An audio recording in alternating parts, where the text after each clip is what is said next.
ہاں تو اس میں یہ ہوگا کہ جیسے جان بچانی ہے اور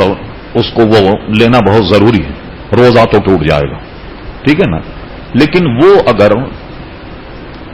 روزے میں ایسی حالت ہو جائے کہ وہ اگر اس کو نہ لے تو جان خطرے میں پڑ جائے گی, تو اس پر کفارہ نہیں ہے بلکہ ایک روزے کی ایک قضا کرے گا. ایک بات با حضرات نے ہمارے اس کو جائز قرار دے دیا,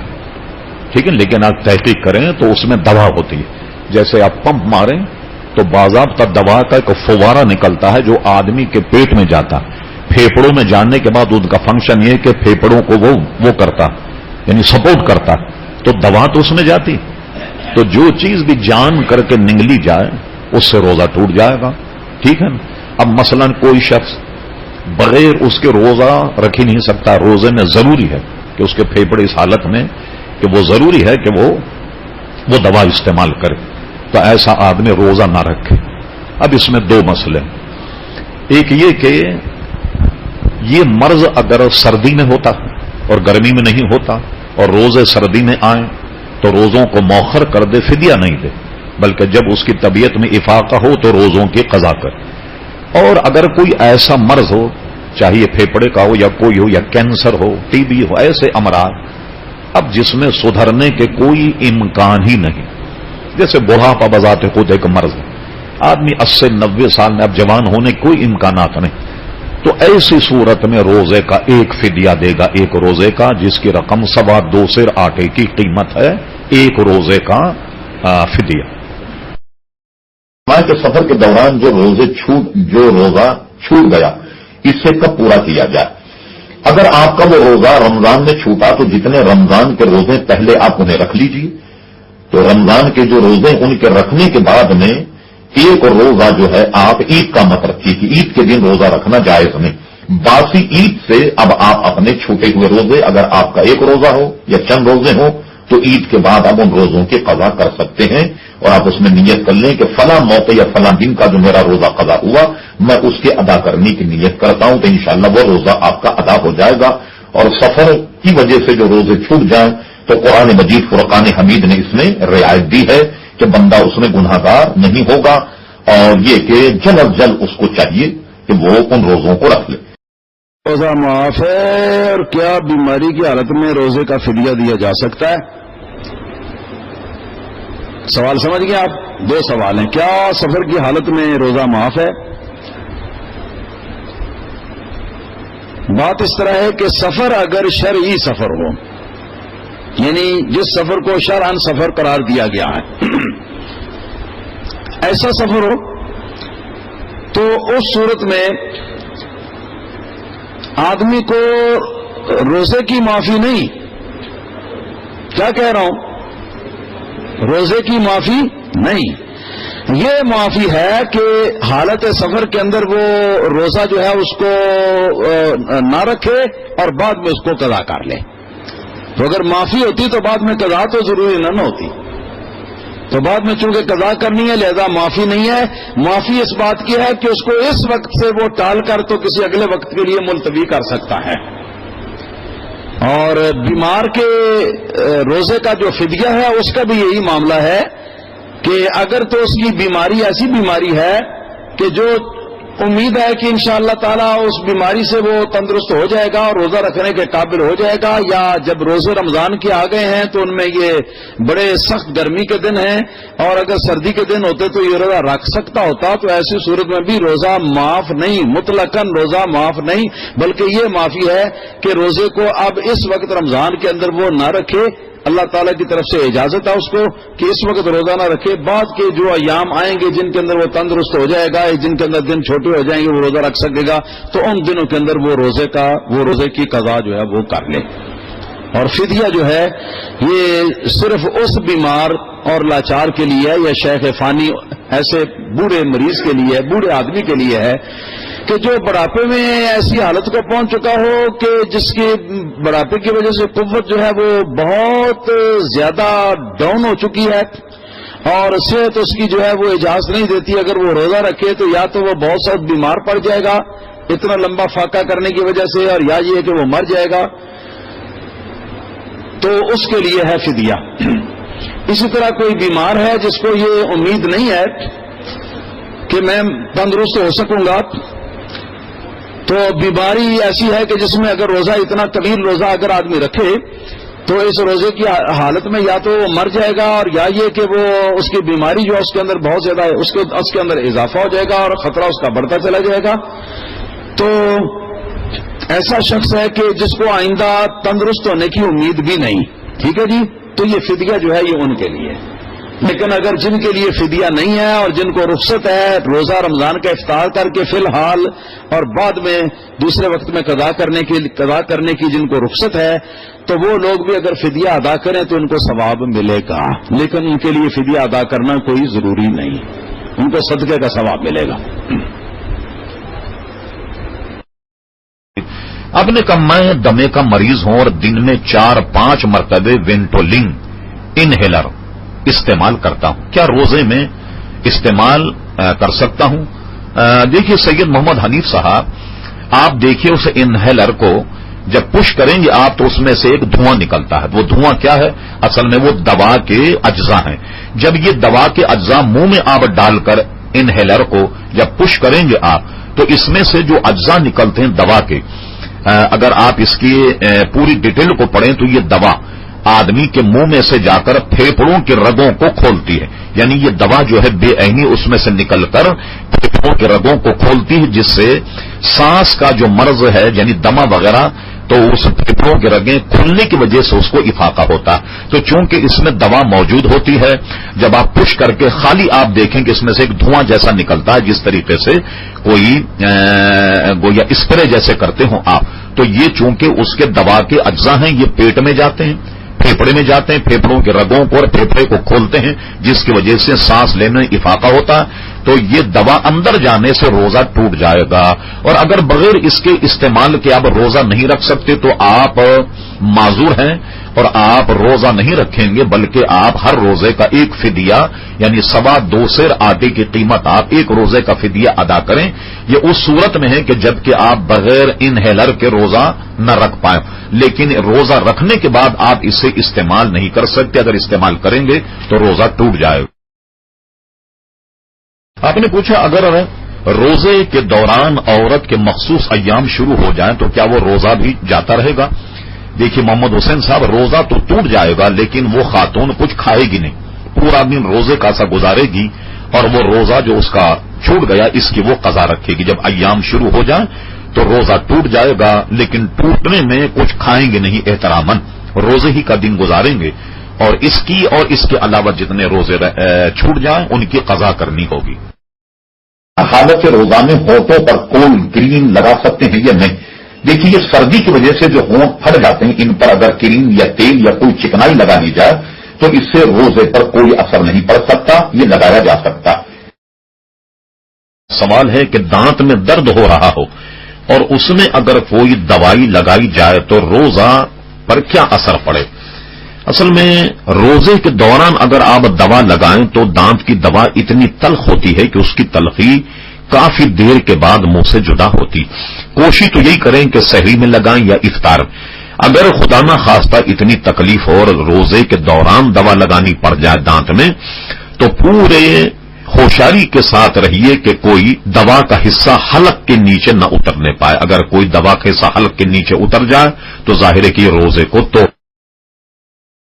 کیا حالت روزہ میں ہونٹوں پر کول کریم لگا سکتے ہیں یا نہیں؟ دیکھیے یہ سردی کی وجہ سے جو ہونٹ پھٹ جاتے ہیں ان پر اگر کریم یا تیل یا کوئی چکنائی لگا دی جائے تو اس سے روزے پر کوئی اثر نہیں پڑ سکتا، یہ لگایا جا سکتا. روزے کے دوران تھوک نگلنا جائز ہے. یہ لوگوں میں بلا وجہ کہ یہ مسئلہ غلط مشہور ہو گیا کہ روزے میں تھوک نگلا نہیں جائے، بلکہ تھوک کے نگلنے میں روزے میں کوئی حرج نہیں اور یہ جائز ہے اور اس سے روزے پر کوئی فرق نہیں پڑتا. ہاں، حافظ صاحب کا سوال یہ ہے کہ خون دینا مریض کے لیے یہ روزے کی حالت میں کیسا ہے؟ اگرچہ یہ بات ہے کہ خون دینا اور خون لینا، لگانا اور لگوانا یہ سب شرع شریف کے اندر ناجائز ہے، ماں سوا اس مجبوری کے کہ جہاں جان بچانے کا سوال ہو تو وہاں پر اس کی اجازت ہو سکتی ہے. مگر یہ بات بھی اسی کے ساتھ مشابہ ہو سکتی ہے، بلکہ جو حدیث پاک میں نے پڑھی ہے اس کے اندر آئے ہوئے مسئلے سے بھی زیادہ خطرناک یہ، کیونکہ اس کے اندر تو احتمال ہے نا کہ سینگی کھینچنے والا اتنا زور لگائے کہ مواد زیادہ نکل جائے تو آدمی کمزور ہو جائے، لیکن خون کے اندر تو خون کی بوتل پوری نکلتی ہے، یعنی آدھا سیر خون نکلتا ہے، تو اس سے کمزوری ہو جانا اور چکر آنے جو ہیں یہ عام لوگوں کو ہوتا ہے، کمزوری بھی ہوتی ہے، چکر بھی ہوتا ہے، اور پھر اس کے ساتھ ساتھ مطلب ہے کہ ساتھ دودھ اور کیا نام ہے ملک شیک وغیرہ بنا کر تو دبا دب پلاتے جاتے ہیں، اس طرح کے کام کرتے ہیں، تو یہ بھی ایک خطرے کی بات ہے، اس لیے اس کا ہر لحاظ سے روزے کی حالت کے اندر نہ ہونا ضروری ہے۔ یہ خیال رہے کہ روزے کی حالت میں حضرت بی بی عائشہ صدیقہ رضی اللہ تعالی عنہا سے یہ سوال کیا گیا، آپ چونکہ فقیہ امت ہیں لہذا آپ سے اس قسم کے سوال جو ہے وہ بھی ہوا کرتے تھے، اور کیونکہ عالم کی ذمہ داری ہوتی ہے کہ سوالات کے تو جب ان سے سوال کیا گیا کہ کیا روزہ دار اپنی بیوی کا بوسہ لے سکتا ہے، تو انہوں نے جواب میں فرمایا کہ نہیں۔ سوال کیا گیا کہ آپ ہی کی حدیث ہے کہ نبی کریم صلی اللہ علیہ وسلم روزے کی حالت میں اپنی بعض بیویوں کا بوسہ لے لیتے تھے، یہ آپ کی حدیث ہے، تو رسول اللہ صلی اللہ علیہ وسلم تو بوسہ لے لیتے تھے اور دوسروں کو آپ منع کر رہی ہیں، تو حضرت بی بی عائشہ صدیقہ رضی اللہ تعالی عنہ نے ارشاد فرمایا وَأَيُّكُمْ أَمْلَكُ لِإِرْبِهِ مِنْهُ صلی اللہ علیہ وسلم، فرمانے لگیں کہ جتنا اپنے نفس پر ان کو حضور کو کنٹرول تھا اتنا اپنے نفس پر تم میں سے کس کو کنٹرول ہے؟ مطلب سمجھ گئے نا آپ، یہ بڑے اشارے میں انہوں نے سمجھا دیا بات کو۔ بات یہ ہے کہ اس بات کا زوجین کی حالت کے اوپر معاملہ ڈیپینڈ کرتا ہے کہ اگر ان کی کیفیت ایسی ہے کہ بوسہ ہونے سے کچھ آگے بھی ہوگا، مزید بھی بڑھے گا کام، تو پھر تو ممنوع ہے، پھر تو نہیں ہونا چاہیے۔ اگر عمر کے ایسے حصے میں ہے کہ جس حصے میں کوئی فرق نہیں پڑتا اور ارادہ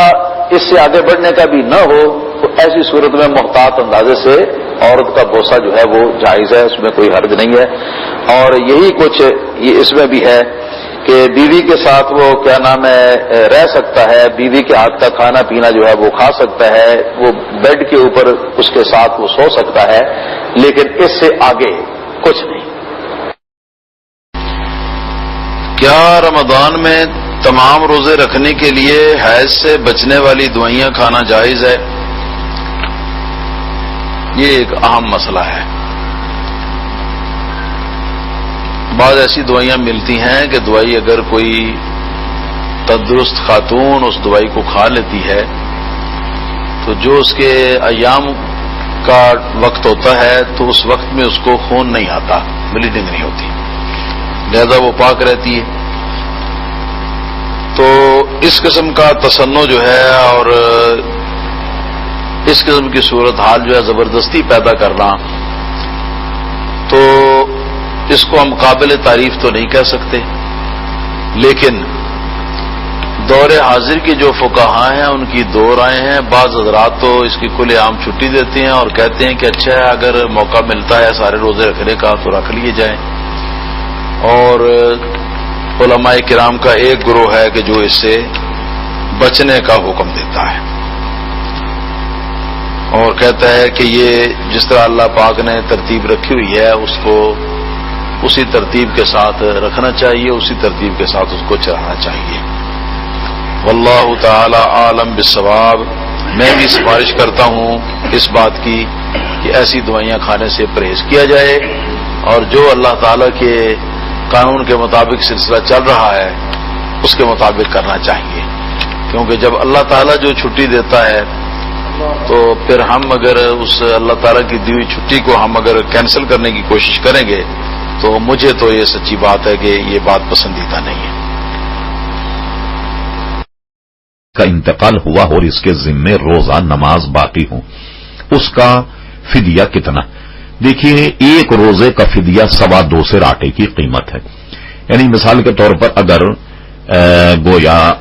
11-12 روپے سیر اگر آٹا مل رہا ہے تو اس کا بھی حساب لگا لیے 2.25 سیر آٹے کی قیمت کیا ہوگی، اور یہ ایک روزے کا فدیہ۔ اسی طریقے سے اگر مرحوم کے ذمے کچھ نمازیں باقی ہیں تو ایک نماز کا فدیہ بھی اتنا ہی ہوگا جتنا روزے کا فدیہ، جس کو صدقہ یا فطری کی رقم کہتے ہیں، یعنی ایک روزے کا فدیہ جو ہے وہ 2.25 سیر آٹا ہے۔ ابھی شمار کر لیجئے، جیسے کوئی پکا نمازی تھا، اگر وہ 20 دن بیمار رہا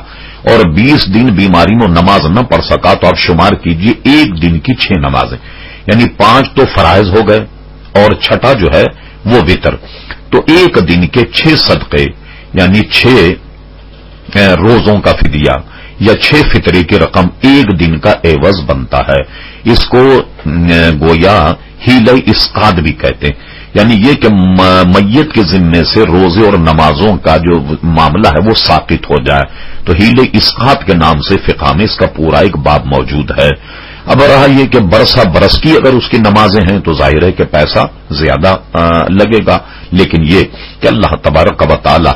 اس کے ان روزوں کو جو اس نے نہیں رکھا، جو نمازیں نہیں پڑھی، تو اس فدیے کے ذریعے سے اللہ تعالیٰ اس کے گناہ کو معاف فرما دے گا۔ جیسے کہ آپ نے پوچھا فدیہ کتنا ہے، تو ایک فدیہ 2.25 سیر آٹے کی قیمت ہے۔ آپ نے پوچھا کہ مسواک کرنے کا کیا طریقہ، تو دیکھیے آپ مسواک کو ہاتھ میں لیجئے، اپنی چھوٹی انگلی جس کو اردو میں چھو انگلیاں کہتے ہیں، اس انگلی کو مسواک کے نیچے رکھیں اور تینوں انگلیاں جو ہیں وہ مسواک کے اوپر رکھیں اور انگوٹھے کو نیچے رکھ کے، اور اسی طریقے سے آپ جو ہے وہ مسواک دہنی طرف سے شروع کریں اور بائیں پر ختم کریں۔ یہ سنت طریقہ مسواک کا ہے۔ نیچی چھو انگلیاں جو ہے اس کو نیچے رکھ کے اوپر کی جانب زور دیں اور انگوٹھا نیچے رکھیے، تینوں انگلیاں اوپر رکھ کے تو پہلے دہنی جانب پھر بائیں جانب مسواک کریں، اچھی طریقے سے دانتوں میں مسواک پھیر لیں، اور اس میں سنت ادا کرنے کے لیے مسواک کرنا چاہیے، نہ یہ کہ دانت صاف کرنے کے لیے، بلکہ جب آپ سنت کے طور پر مسواک کریں گے تو دانت تو ویسے بھی صاف ہو جائیں گے، لیکن محض اگر کسی نے دانت صاف کرنے کے لیے مسواک کی تو سنت کا اسے اجر نہیں ملے گا۔ تو لہذا مسواک کرنے کا طریقہ یہ ہے، اور حدیث شریف میں فرمایا گیا کہ جو نماز مسواک کر کے پڑھی جائے وہ بغیر مسواک والی نمازوں سے کئی درجے فوقیت اور کئی درجے بلند ہے۔ مسوڑوں سے خون اگر بہے اور اس خون کو آدمی باہر تھوکتا رہے تو روزہ نہیں ٹوٹتا، اگر اس کو جان بوجھ کر آدمی اندر کھینچ لے گا تو روزہ ٹوٹ جائے گا۔ کہ روزہ مسجد میں افطار کرنا بہتر ہے یا گھر؟ دیکھیے یہ معاملہ حسب حال ہے۔ اگر آپ کا گھر مسجد کے کہیں قریب ہے اور آپ مسجد میں روزہ افطار کر باجماعت نماز پڑھنے میں کامیاب ہو جائیں تو آپ کے لیے روزہ گھر میں افطار کرنا بہتر، اور آپ کا گھر دور ہے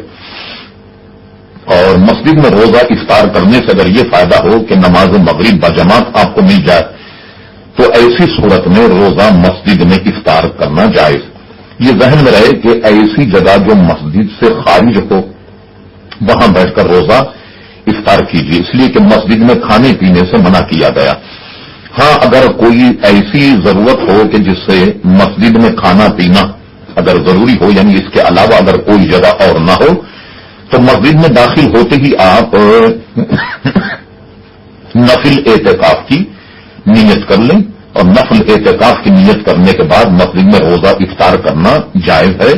جبکہ یہ صورت ذہن میں ہے جیسا کہ میں نے عرض کیا کہ مسجد میں روزہ افطار کرنا اعتکاف کی نیت کر کے اس وقت جبکہ نماز یا جماعت کے جانے کا کوئی خطرہ۔ آپ نے پوچھا اگر روزے کے دوران ٹوتھ پیسٹ استعمال کیا جائے تو حکم شرع کیا؟ دیکھیے ٹوتھ پیسٹ جو استعمال روزے کی حالت میں کیا جائے اس میں غالب گمان یہ ہے کہ روزہ ٹوٹ جائے گا۔ اس کی وجہ یہ ہے کہ ٹوتھ پیسٹ میں کئی اجزاء ترکیبی ایسے ہوتے کہ کتنا بھی آدمی محفوظ رہے لیکن اس کے ذرات بہرحال پیٹ میں جاتے ہیں۔ مثال کے طور پر جیسے کوئی آدمی اگر دھواں منہ میں لے اور یہ کہے کہ میں حلق سے نیچے نہیں اترنے دوں گا، اس کا یہ عذر قابل قبول نہیں۔ اسی طرح کوئی آدمی اگر منہ میں تمباکو رکھ لے اور پان کھائے اور یہ کہے کہ میں اسے نگلوں گا نہیں، لیکن علماء نے اس پر روزہ ٹوٹنے ہی کا حکم لگایا ہے، اور ارشاد فرمایا علماء نے کہ اس کے اجزاء ضرور پیٹ کے اندر جاتے ہیں. اس لیے آپ یا تو سحری کے وقت میں ٹوتھ پیسٹ کا استعمال کیجئے یا روزے کے بعد میں استعمال کیجئے. اچھا، اس اعتبار سے آپ اگر دیکھیں تو ٹوتھ پیسٹ اور برش، میری جہاں تک معلومات ہے، میں اس نتیجے تک پہنچا کہ ٹوتھ پیسٹ کا استعمال تو برائے نام ہے، اصل میں فنکشن جو ہے وہ برش کا ہے. اگر آپ بغیر ٹوتھ پیسٹ کے خالی برش استعمال کریں تو تب بھی دانت صاف ہو جائیں گے، اور اگر ٹوتھ پیسٹ استعمال کرنا ہی ہے آپ کو اپنے دانتوں کی حفاظت یا کسی اور مسئلے کے لیے، تو اس کو روزے کے بعد میں کیجیے یا سحری کے وقت کیجیے تاکہ روزے جیسی عبادت محفوظ. حرار زمبابوے، السلام علیکم، یاد فرمانے کا شکریہ. آپ کا سوال موصول ہوا، جواب حاضر. آپ نے پوچھا کہ حرارے سے میں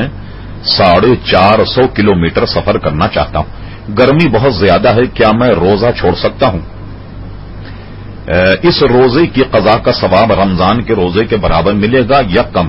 محترم عبدالرؤوف صاحب، اللہ تبارک و تعالی نے مسافر پر وقتی طور پر روزے تو معاف کیے ہیں. اگر آپ کو سفر درپیش اور گرمی بھی ہے تو آپ روزہ چھوڑ سکتے ہیں، روزہ چھوڑنے کے گناہگار نہیں ہوں گے. لیکن رمضان المبارک کے فوراً بعد جو روزے سفر میں چھوٹے ہیں ان کی قضا رکھی جائے. آپ کا جو دوسرا سوال ہے کہ قضا جب آپ رکھیں گے تو اس کا ثواب رمضان کے روزے کے برابر ہوگا یا کم؟ دیکھیے، قضا روزہ رکھنے سے قضا تو ادا ہو جائے گی، لیکن حدیث شریف میں فرمایا گیا کہ جو رمضان کا روزہ قضا ہوا یا کسی عذر کی بنا پر چھوٹا، اگر آدمی ساری زندگی بھر کے بھی اگر روزے رکھ لے تو وہ اس کا عوض نہیں ہو سکتا، کیونکہ رمضان کا ثواب رمضان ہی میں مخصوص ہے. میں سمجھتا ہوں آپ کی تسلی ہو گئی ہو. کیا روزے میں خوشبو سونگھنا جائز ہے؟ دیکھیے، خوشبو کہیں اگر عطر وغیرہ لگایا جائے اور خوشبو اگر یوں سونگھی جائے تو اس میں کوئی حرج نہیں، لیکن یہ کہ جان کر عطر کی شیشی سامنے ناک پہ رکھ کر کے اس کو نہ سونگا جائے، یہ صحیح نہیں. لیکن جیسے اگربتی کہیں جل رہی ہے اس کی خوشبو آئے یا آپ عطر لگائیں اس کی خوشبو اگر ناک میں آئے، اس کے سونگنے میں حرج نہیں. دوسرا، کیا بیوی کھانے میں نمک کا ذائقہ معلوم کرنے کے لیے روزے کے دوران کھانا چکھ سکتی ہے؟ اصل میں علماء نے یہ لکھا کہ گھر میں اگر کوئی فساد ہوتا ہو، نمک کی کمی اور بیشی پر کوئی جھگڑا کھڑا ہوتا ہو، تو ایسی صورت میں اگر بیوی اس فساد سے بچنے کے لیے نمک چکھ لے تو حرج نہیں. اور یوں بھی اگر بیوی نے خالی زبان پر ذائقہ چکھا اور چکھنے کے بعد تھوک دیا اور اچھی طریقے سے کلی کر لی تو روزے میں کوئی فرق نہیں. اگر دانت میں کوئی خلا ہو جائے تو اس کی بھرائی، کوئی چیز اندر نہ جائے، لیکن یہ ذرا ممکن نہیں، اس لیے کہ دانتوں کی بھرائی میں جو مشینیں استعمال ہوتی ہیں یا جو کیمیکل استعمال ہوتے ہیں، اغلب گمان یہ ہے کہ اس کا کوئی قطرہ اگر حلق سے نیچے چلا جائے تو ایسی صورت میں اس کا روزہ ٹوٹ جائے گا. احتیاط اسی میں ہے کہ افطار کے بعد میں یہ کام کریں، اور عموماً ڈینٹسٹ حضرات افطار کے بعد اپنا اسپتال کھولے رہتے ہیں، اسی لیے کہ جو روزے دار ہیں وہ افطار کے بعد میں علاج کرائیں. تو روزے کی حالت میں گمان یہ ہے کہ کوئی چیز اندر چلی جائے تو روزہ ٹوٹ جائے گا، اس لیے بچنا ضروری ہے. لکھا ہے روزہ کے دوران انسان بھول جائے اور کچھ کھا لے تو کیا روزہ پر کوئی فرق پڑے گا، یہ ٹوٹ جائے گا؟ سرکار دو عالم صلی اللہ تعالی علیہ وسلم نے ارشاد فرمایا کہ جو شخص روزہ کی حالت کے اندر بھول کر کھانے لگا یا بھول کر جس نے پی لیا تو آپ فرماتے ہیں کہ یہ ایسا کھانا اور پینا ہے جو اللہ تعالیٰ نے اپنی طرف سے اس کو کھلا پلا دیا جی، اس کے اوپر کوئی اس کا کفارہ، کوئی اس کا گناہ لازم نہیں آتا اور نہ ہی اس سے اس کا روزہ ٹوٹتا ہے، بلکہ جو ہی اس کو یاد آ جائے تو یاد آتے ہی جو لقمہ منہ میں ہے اس کو بھی اگل دے، باہر نکال دے اور کلی کر کے اچھی طرح منہ کو صاف کر لے تاکہ غذا کے ذرے جو منہ میں باقی ہیں وہ اندر نہ جانے پائیں. کہ اس حد تک آدمی جو ہے وہ احتیاط کر لے اور اس کے بعد پھر شام تک روزے صحیح رہے، اس کا روزہ صحیح ہوگا. وآخر دعوانا الحمدللہ رب. آکسیجن تو اصل میں ایک مادہ ہے، جیسے وہ انہرل لیتے ہیں اس میں بھی آپ دیکھیں ایک دوا ہوتی ہے جو کھینچنے کے بعد پھیپڑوں میں جا کر پھیپڑوں کو کشادہ کرتی ہے. ایسی کوئی چیز استعمال کی جائے یا آکسیجن دیا جائے تو روزہ ٹوٹ جائے گا. لیکن اتنی بات اس میں اتنی اور شامل کر لیں، اگر کوئی مریض جس پر جان پر بن گئی ہو اور اس کو آکسیجن دیا جائے اس کی جان بچانے کے لیے تو اس پر روزے کا کفارہ نہیں ہوگا، صرف ایک روزے کی قضا ایک روزہ ہوگا۔ آپ نے ارشاد فرمایا کیا روزے کے دوران ماں اپنے بچے کو دودھ پلا سکتی ہے؟ جی ہاں، ماں اگر اپنے بچے کو دودھ پلائے تو روزے میں کوئی فرق نہیں آتا۔ یہ ایک بڑا وقت کی ضرورت کے مطابق مسئلہ ہے۔ روزہ کی حالت میں ڈکار آیا اور ساتھ پانی اور غذا کے کچھ ذرے آئے تو کیا روزہ ٹوٹ جائے گا جبکہ تھوڑا سا پانی گلے سے واپس چلا گیا ہو؟ جواب یہ ہے کہ اگر تو یہ لیکوڈ جو سیال ہے، کھانا اور پانی مکس ہوا جو نیچے سے اوپر کو ڈکار کے ذریعے سے آیا ہے، یہ گلے کے اس حصے تک پہنچ گیا ہے کہ جس حصے تک کلی کرتے وقت آدمی پانی پہنچاتا ہے، اگر اس حصے تک پہنچ گیا ہے اور پہنچ کے لوٹا ہے واپس، تو ایسی صورت میں واپس لوٹنے کی صورت میں روزہ ٹوٹ گیا۔ لیکن اگر اس جگہ سے ذرا نیچے ہی رہا ہے مگر گلے کے اندر آ کے تو گلے کے اندر سے پھر واپس گیا ہے، لیکن یہ گلے کے اندر اس حد تک نہیں آیا کہ جس حد تک کلی کرنے کے وقت پانی جو ہے اس کو پہنچاتے ہیں، اس جگہ تک وہ نہیں پہنچا، اس سے پہلے ہی وہ آ کر تو وہ نیچے چلا گیا ہے، تو اس سے روزے پر کوئی فرق نہیں پڑا۔ ٹوٹتا ہے یا نہیں ٹوٹتا؟ جواب یہ ہے کہ نکسیر کی وجہ سے خون باہر نکلتا ہے، تو خون کہیں سے بھی نکلے تو خون کے نکلنے سے روزہ نہیں ٹوٹتا، لیکن چونکہ نکسیر کا معاملہ جو ہے یہ ناک کے اوپر سے ہی آتی ہے، دماغ میں سے، اور راستے میں دماغ سے باہر نکلتے ہوئے راستے میں ناک کا وہ مقام آتا ہے کہ جس مقام سے راستہ گلے کی طرف بھی جاتا ہے، اندر کی طرف بھی، ٹھیک ہے نا جی؟ تو اگر یہ نکسیر جو ہے یہ گلے کے اندر اتر گئی تو روزہ ٹوٹ جائے گا، اگر گلے کے اندر نہیں ٹوٹی تو پھر روزہ جو ہے وہ نہیں ٹوٹے گا۔ ایک شخص ناک میں قطرے ڈالے بغیر نہیں رہ سکتا، کیا اس کے لیے جائز ہوگا کہ وہ روزے کی حالت میں قطرے ڈالے؟ اس طرح قطرے حلق میں نہ جائیں۔ محترم محمد امین صاحب، یہ تو ممکن ہی نہیں کہ ناک میں قطرہ ڈالا جائے اور حلق میں نہ جائے، یہ ممکن ہی نہیں۔ خالی اگر کوئی دوا ناک میں لگا لی جائے اور اندر نہیں جائے تو ایسی صورت میں تو روزہ نہیں ٹوٹے گا، لیکن یہ کہ بے عینی ہی دوا ناک میں ڈالی جائے تو اس سے روزہ رہ جائے گا، ایسا نہیں، بلکہ ناک میں دوا ڈالتے ہی وہ قطرے جو ہیں وہ ناک کے اندر حلق میں یا دماغ میں پہنچیں گے اور اس سے روزہ ٹوٹ جائے گا۔ ہاں، جیسے بام وغیرہ ناک کے اوپر لگا لیا جائے، نزلے وغیرہ میں ناک کے اندر نہ لگایا جائے کہ اس کے ذرات بھی اندر جانے کا احتمال، اس لیے ایسی صورت میں جو آپ نے بیان کی اس سے روزہ ٹوٹ جائے گا۔ اگر رمضان کے دوران اگر کوئی شخص بین الاقوامی فلائٹ سے سفر کر رہا ہو تو کیا وہ شخص روزہ چھوڑ سکتا ہے، اور کیا رمضان کے بعد اس کی قضا لازمی ہے؟ محترم سید صاحب، یہ تو نص قرآن مجید فرقان حمید سے ثابت ہے کہ مسافر پر روزہ معاف، جب تک مسافر ہے وہ روزے نہ رکھے عند اللہ کے یہاں گناہگار نہیں ہوگا، اور دوران سفر جتنے روزے چھوٹے ہیں رمضان شریف کے بعد یعنی عید کے بعد اس روزے کی یا ان روزوں کی قضا کی جائے۔ سوال ہے، کیا خواتین کو یہ اختیار حاصل ہے کہ حیض کے دنوں میں وہ روزہ رکھے یا نہ رکھے، اور کیا نماز پڑھ سکتی ہے؟ کیا نماز اور روزوں کی قضا ہوگی؟ محترم خالد خان صاحب، ایسا نہیں ہے، بلکہ ایام حیض میں روزہ رکھ ہی نہیں سکتی عورت، نہ روزہ رکھے گی نہ نماز پڑھے گی۔ جتنے روزے چھوٹ جائیں اتنے روزوں کو رمضان کے بعد قضا کرے، اور یہ ذہن میں رہے کہ روزوں کی قضا ہے لیکن نماز کی قضا نہیں ہے۔ ٹھیک ہے جناب جی، پوچھیے۔ یہ عید کے دن اگر مسلسل بارش ہو رہی ہو ہاں تو مسجد میں جگہ کم ہو تو نماز عید تو کس طرح؟ آخر اصل میں ہمارے یہاں دو نمازوں کا تصور نہیں ہے، اور ایک دفعہ آپ کے ملیر میں ہوا یہ ایسا، جی ہاں یاد ہے مجھے،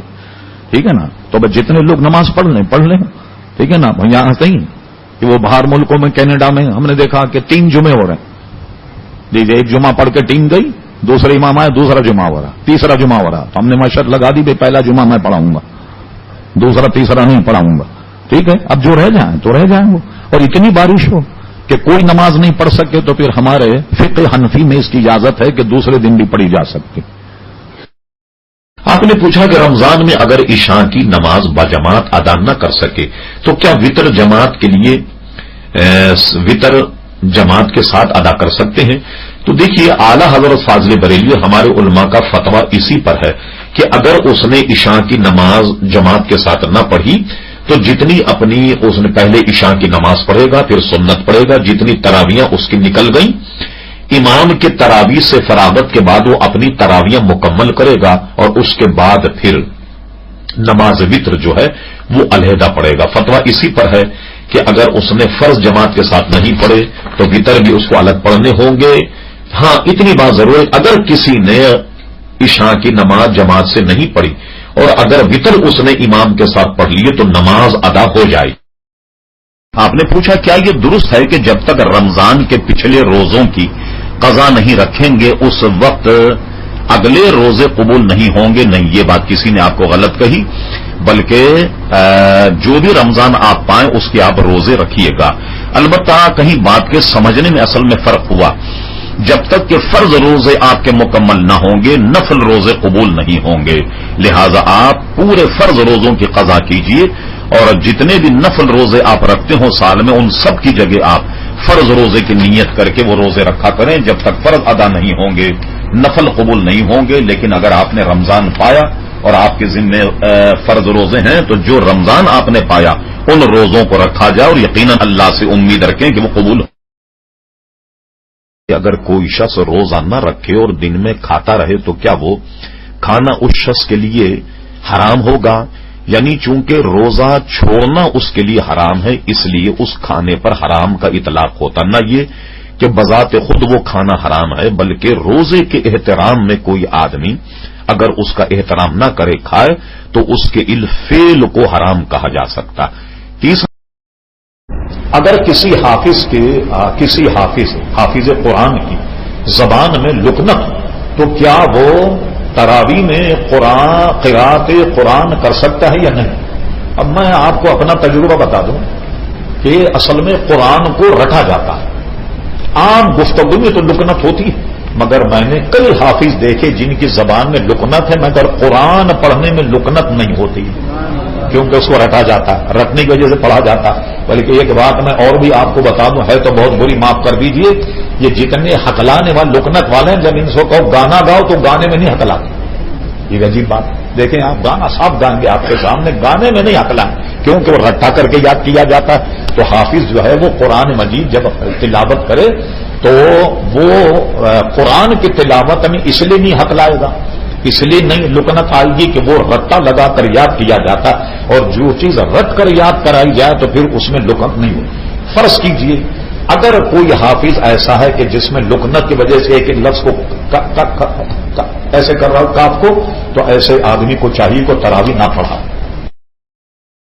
اس نے پوچھا اگر عید کی نماز میں امام سے کوئی بھول ہو جائے تو کیا نماز دوبارہ پڑھنی ہوگی؟ دیکھیے عید کی نماز میں اگر امام سے کوئی فرض ترک ہو جائے، سجدہ نہ کر پائے، رکوع بھول جائے یا ایک سجدہ کم کرے تو ایسی صورت میں نماز لوٹانی ہوگی. البتہ